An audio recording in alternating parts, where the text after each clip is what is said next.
Hello, everyone. Welcome to today's Lunch and Learn webinar. My name is Emily, and I'm a marketing manager here at Enterprise Nation. For those of you who are joining an Enterprise Nation Lunch and Learn for the first time, we are a vibrant community of small businesses and business advisors that exist to shortcut your route to trusted business support. Please feel free to share a little bit about yourself, your business, and where you're tuning in from in the chat. We'd love to know a little bit more about you all. Today, I am extremely pleased to introduce Phil Fraser. He will be laying out a simple 10-step process to solving your biggest business problems. Today's webinar is being recorded and it will be sent to you in a follow-up email later today alongside further resources. So now, without further ado, I will now hand over to Phil for his presentation. Good morning, everybody. Welcome to today's presentation. My name is Phil Fraser. And the first question really is, why should you listen to me? So very simply, back in 2000, I launched my own business, myself, my wife, no investment, no funding, nothing like that. We spent 5 years working from home, employing freelancers, and 18 years, well, during a career of building the business, growing the business, scaling the business. 18 years later from launch, we sold the business in a multi-million-pound deal to a PLC.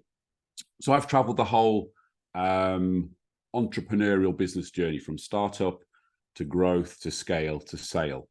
What I do now is I work as a business sounding board. I work with business owners essentially to ensure that they're not lonely at the top. We all love running our own businesses. It's great. You have all that responsibility. You can make your own decisions. You can take the business wherever you want, but it does get lonely at the top. And sometimes you need somebody who's been there and done that and got the battle scars just to sit down with and say, how do I do this? Does this sound like a good idea? Is this stupid? I'm stuck. How do I do this? And they're the sort of things that I do with my clients.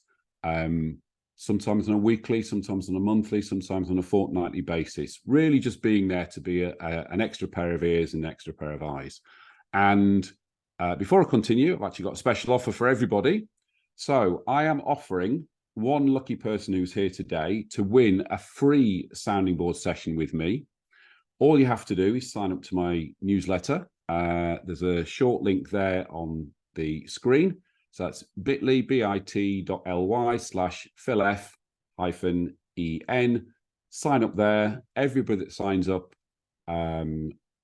gets to see my newsletter, but also one person will win a free sounding board session. That's exclusive to everybody who's in here today. If you're watching as a recording, you've probably missed out. So sorry about that. So let's get on with what we're going to talk about today. And I'm going to teach you a very, very simple 10-step system and process to sort out your biggest business problem. I call it the PITA Patter. It's a terrible name, I know. The PITA is P-I-T-A, standing for pain in the arse, your biggest pain in the arse problem. Now, what you see in front of you is a sheet that you can download from my website. If you go to philfraser.co.uk/PITA-Patter, spelt as it is there, you can download this document. If you want to do this exercise now without downloading it, just draw yourself what is essentially a noughts and crosses board with a big box at the top. So what I'm going to do is I'm going to take you through these 10 steps, and we will solve at the end of today's session, in half an hour, I'll be able to give you a solution to your biggest pain in the arse problem. And this is how this sheet works. So step number one, and a lot of this we can do live today, and you can do it will work if you do it live today now. What I want you to do is actually not think too deeply about the answers to some of the questions I'm going to ask you, because the more naturally you do it and the more off the top of your head you do it, the more likely it's going to be it's going to get us to a solution we want. So in box number one at the top of the page, I want you to write what is currently your biggest business problem. What's that thing that bothered you? most when you woke up this morning on a Monday morning? What's the thing that stops you going to bed at night? What's the thing that gets in the way of everything you're doing at the moment? The thing that is in your brain over the weekend when you should be out doing other stuff. So in box number 1, what is your biggest business problem right now, today, Monday lunchtime? Okay, once we've all done that, in box number 2, and again, this works best if you do it off the top of your head as quickly as possible, a possible solution to your problem. What could you do? How could you get rid of that problem? Doesn't matter whether it's realistic, doesn't matter whether it's expensive, doesn't matter whether you've tried it before. In box number 2, I want you to give me a couple of lines, a solution to that problem.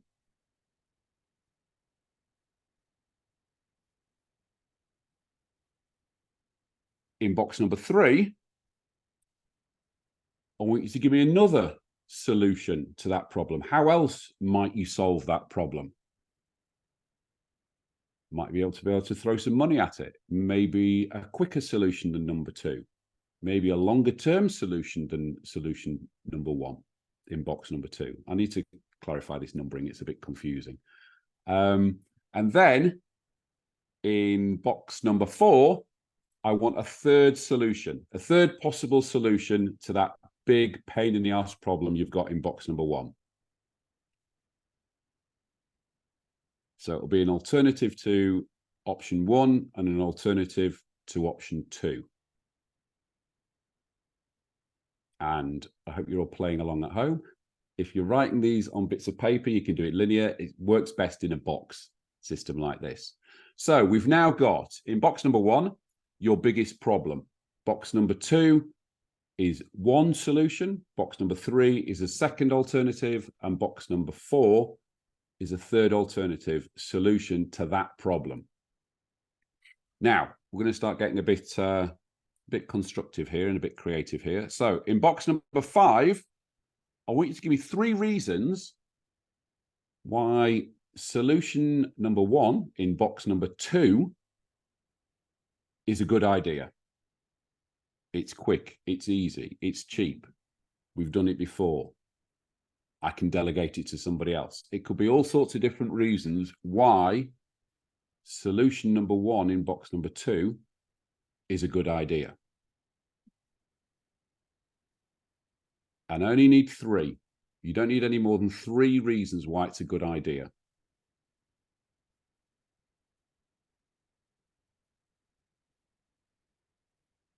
In box number 6, I want you to give me 3 reasons why solution number 2, which is in box number 3, is a good idea. Now, they may be, some of those pros might be the same as the ones you did in box number 5, but they'll be different as well. So 3 reasons why your second possible solution is a really, really good idea.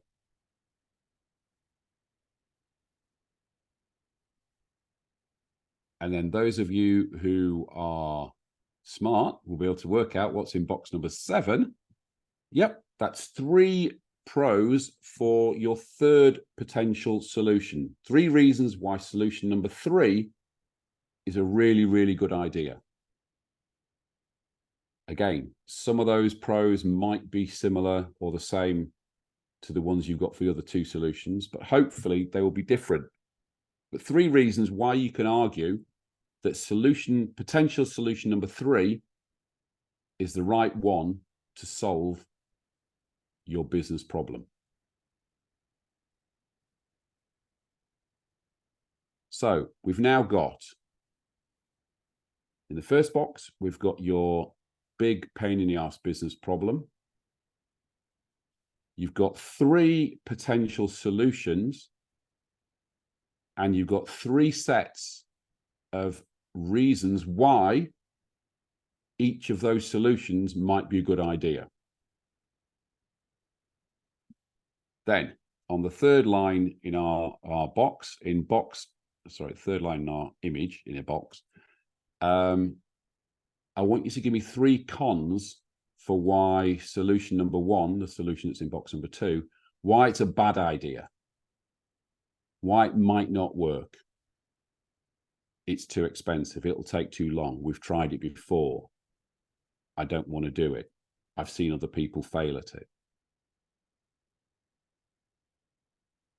Okay.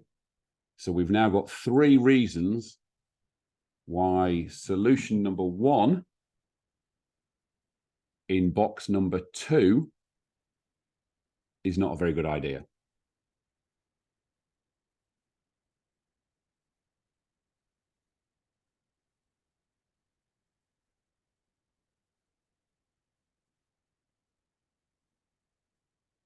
Next step, step 9. I want you to give me 3 reasons why solution number 2 in box number 3, why that might not work, why it might not be a good idea. And again, those reasons why it's not a good idea may well be similar, may well be the same as the ones that you've put in box number 8. Probably they will be different because the solution you've got in box number 3, your second solution, should be different and should be very different.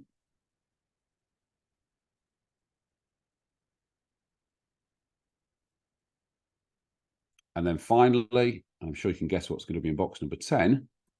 In box number 10, you have 3 reasons why idea number 3, solution number 3, which is in box number 4, why that is not a good idea.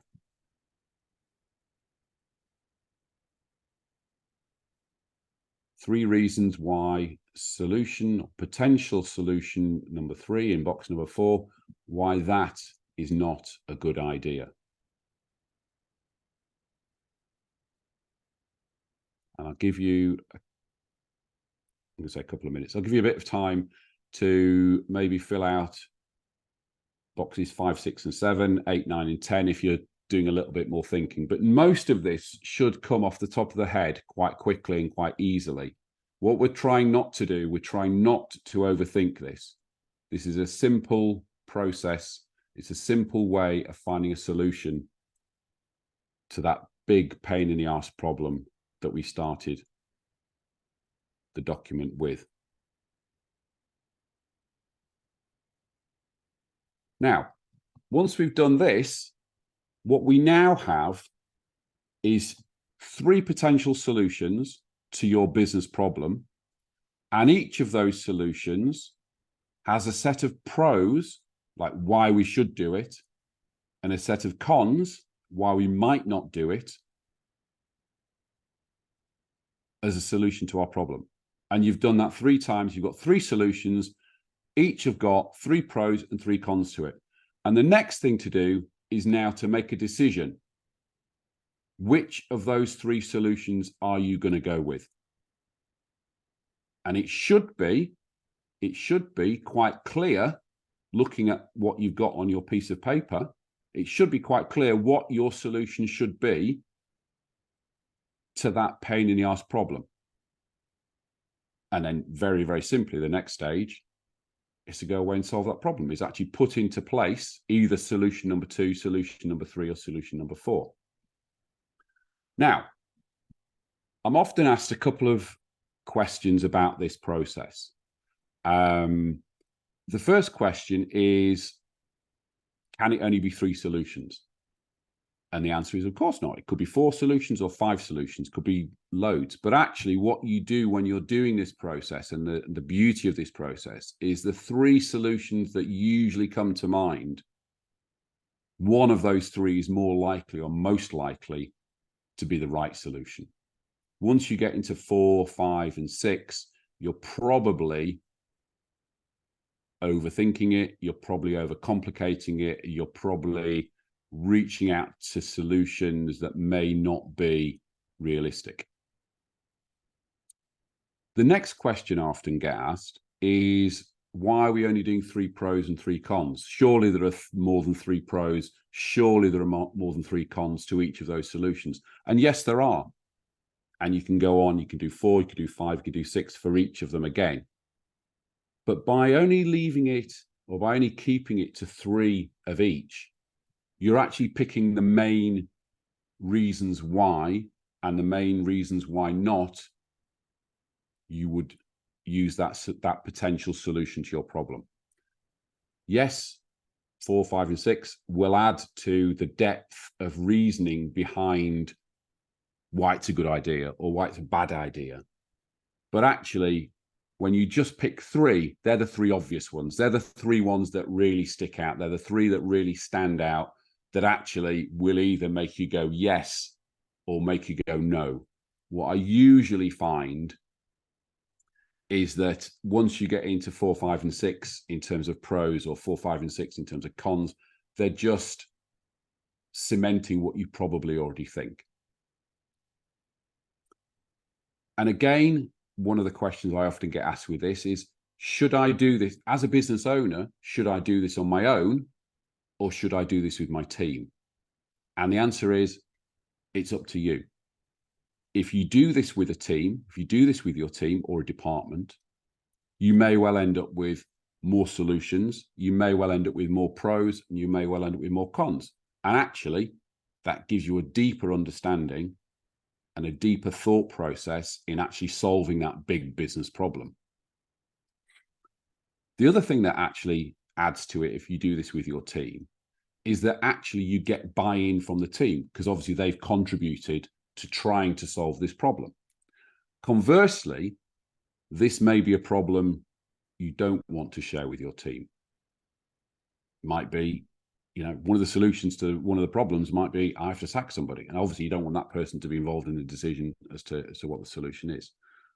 It might be that you do this with an external partner, like a business coach, like a business mentor, like a sounding board like myself.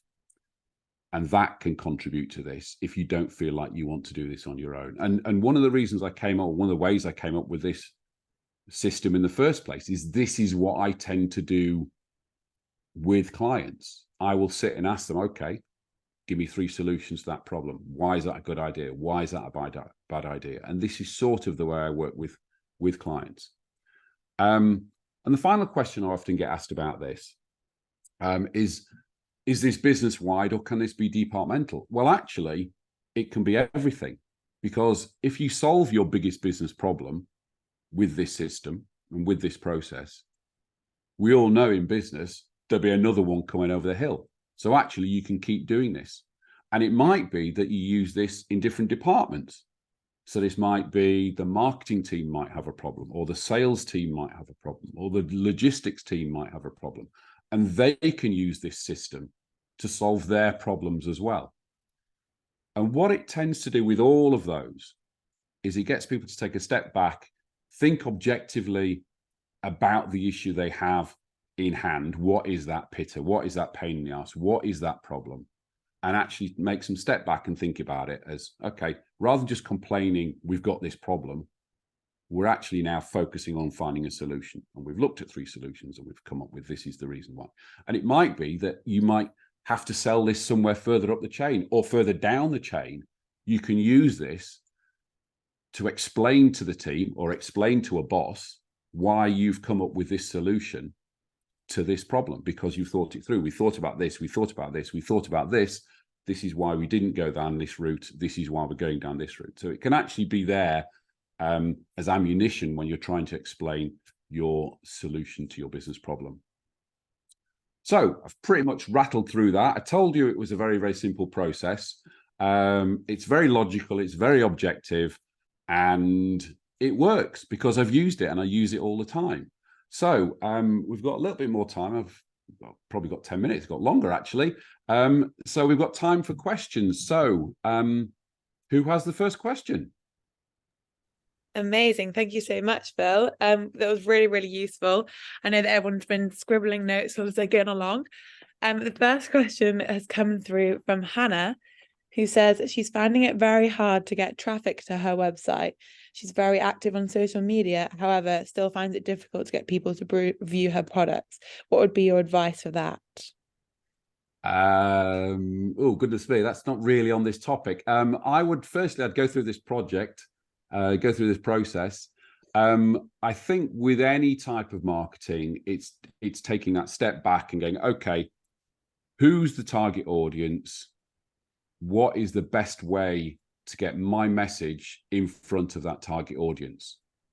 And actually, by starting with, I'm using social media, or I'm using TikTok, or whatever, you're looking at the problem from the wrong end of the telescope. And I've actually, if you go on my website, Hannah, philfraser.co.uk, if you have a search, there actually is an article on this exact topic about looking at your telescope the other way. So who's the target audience? Where do I best find them? And then market that way, rather than starting with, I'm using social media. How do I get to them? Social media might be the wrong place to be targeting your people. But you need to set a target audience. Obviously, sort of this marketing 101.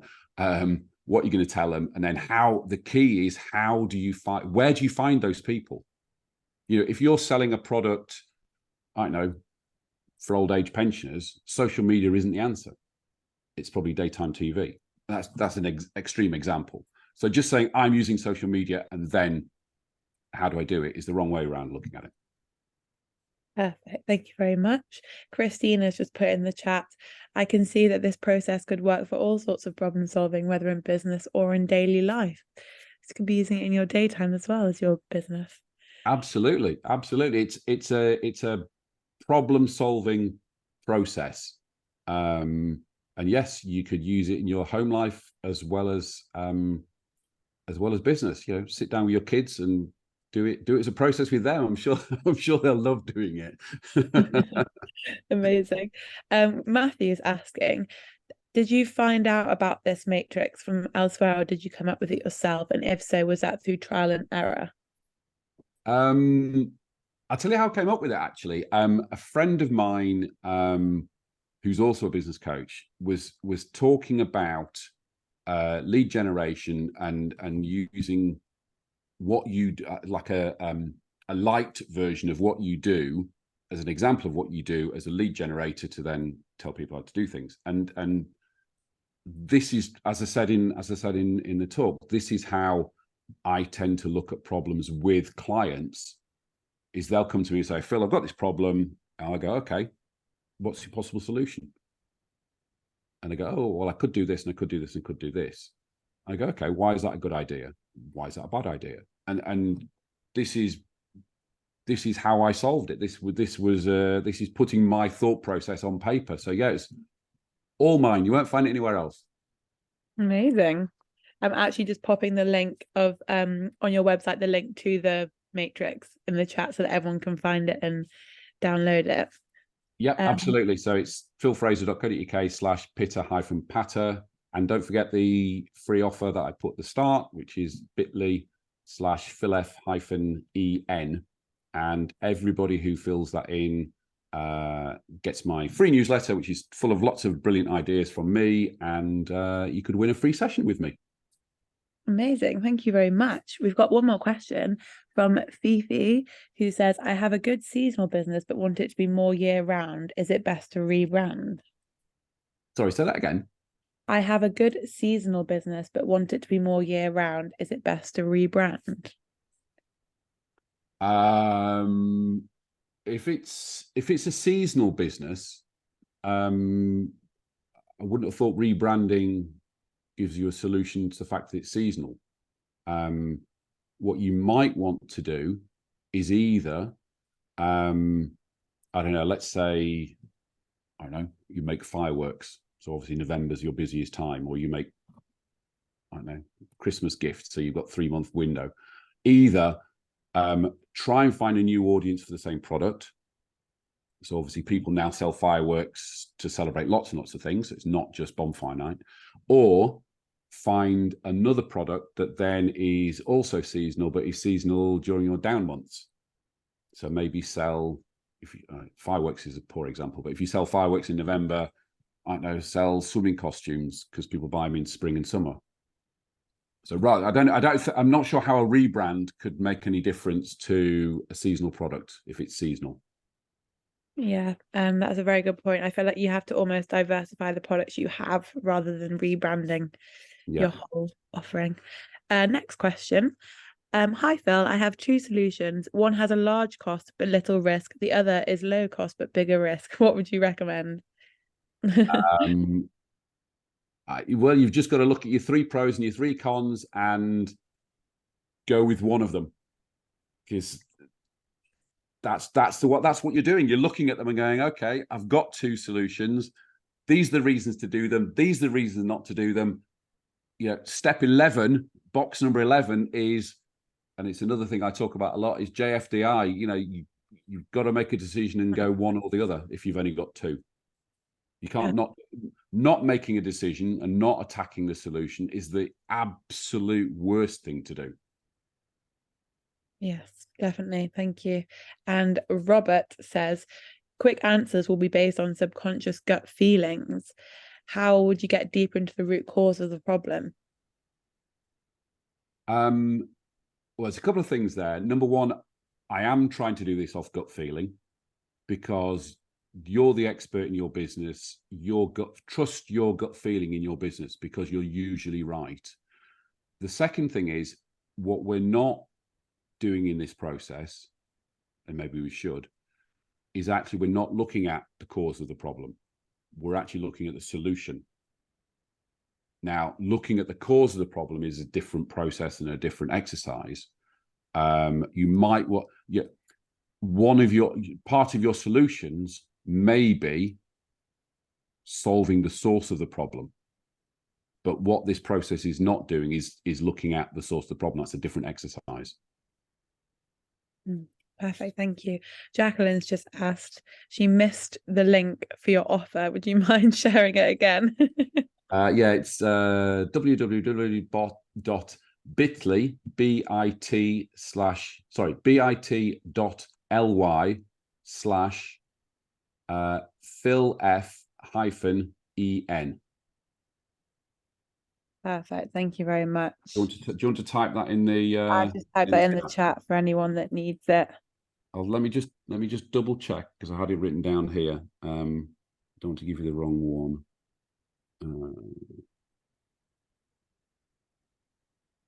I'm sure I've got that right. Yeah, bit.ly/Phil-F-EN.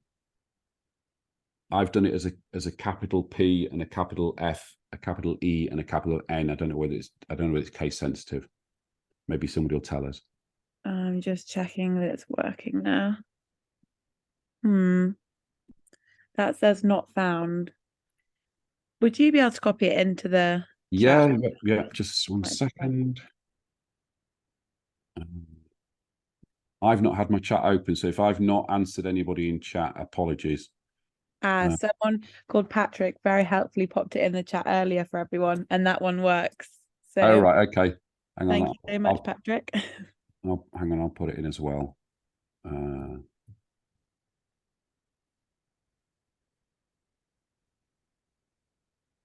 you go. That should work. Perfect. Thank you very much. We've got some lovely comments coming in that you might see saying thank you so much for your support. Very useful, and a to-do list written. Thank you. So thank you so much, Phil. That was really, really useful. And I know that you've helped lots of people today. This webinar has been recorded and it will be sent to you all in a follow-up email this afternoon alongside further resources. Thank you so much for chatting with us today, Phil, and thank you to our attendees for joining us. And I hope you all have a lovely rest of your Monday. And if anybody wants to email me direct, it's phil@philfraser.co.uk. Happy to answer any questions, either that you've got on your business or anything that's dropped out of this as well. Wonderful. Thank you so much. Thanks, everyone.